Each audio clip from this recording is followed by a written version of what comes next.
ఈరోజు ఉదయాన్నే 7 గంటలకి నేవీ దళాలు ఆధ్వర్యంలో స్వచ్ఛ భారతి నిర్వహించారు. ఇది 3వ సంవత్సరంగా వాళ్ళు పరిగణనలోకి తీసుకొని దీని కార్యక్రమం నిర్వహిస్తూ వచ్చారు. ప్రజల్లో అవగాహన కల్పించడానికి, పిల్లల్లో అవగాహన కల్పించడానికి స్వచ్ఛ భారతి కార్యక్రమాన్ని నిర్వహించామని పేర్కొన్నారు. నేవీ దళాలకు సంబంధించిన పలు సిబ్బందులు ఈ మీడియాతో మాట్లాడారు. చెప్పండి. నమస్కారం అండి. మేము సీకాడ్ కోర్ నుంచి వైజాగ్ యూనిట్ నుంచి వచ్చాము. ఇక్కడికి ఈవెన్ మార్నింగ్ నేవల్ బేస్ నుంచి కనెక్ట్ చేస్తున్న వాళ్ళని బీచ్ క్లీనింగ్ షిప్ పార్టీలోనే మా ఎస్ఎస్సీ కూడా ఇందులోనే పాల్గొంది. దీంట్లో 200 మంది పిల్లలు పాల్గొన్నారు.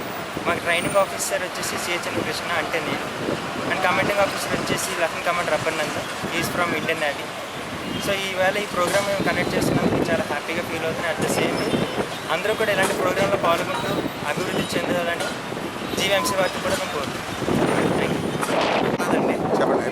నా పేరు విశ్వనాథ్. నేను నావల్ డిపో నుంచి వచ్చాను. ఇది నేను రావడం 3వసారి. ప్రతి సంవత్సరం కూడా ఇట్లా నావల్ బీచ్ క్లీనప్ డే అని సంవత్సరానికి ఒకసారి రావడం జరుగుతుంది. ఈసారి స్పెషల్ ఏంటంటే ఇది స్వర్ణ జయంతి సెలబ్రేషన్స్.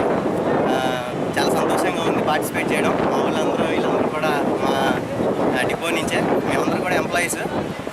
చాలా సంతోషంగా ఉంది.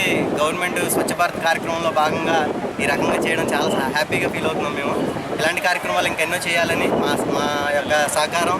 ప్రజలు కూడా, ప్రతి ఒక్కరు కూడా ఈ యొక్క క్లీనింగ్ వీటి పట్ల కూడా చాలా అలర్ట్గా ఉండాలి. అయితే లాస్ట్ టైం కంటే ఈసారి చాలా క్లీన్గా ఉంది బీచ్. ప్రజల్లో కూడా చాలా అవేర్నెస్ వచ్చింది. ఈసారి మాకు ఒక రకంగా పని తక్కువే వచ్చింది. చాలా సంతోషంగా ఫీల్ అవుతున్నాం సార్. Thank you. నా పేరు భారతి. నేను నావల్ ఆర్నమెంట్ డిపోలో వర్క్ చేస్తున్నాను టీఎంఎంగా. ఇది సెకండ్ టైం రావడం ఈ ఏరియాకి. చాలా ఆనందంగా ఉంది. స్వర్ణవర్ష సెలబ్రేషన్స్, ఇది 50th సెలబ్రేషన్స్. అందరూ ఇలాగే పార్టిసిపేట్ చేసి క్లీన్గా నగరాన్ని మొత్తం క్లీన్గా ఉంచాలని చెప్పి నేను కూడా అందరికీ చెప్తున్నాను. Thank you.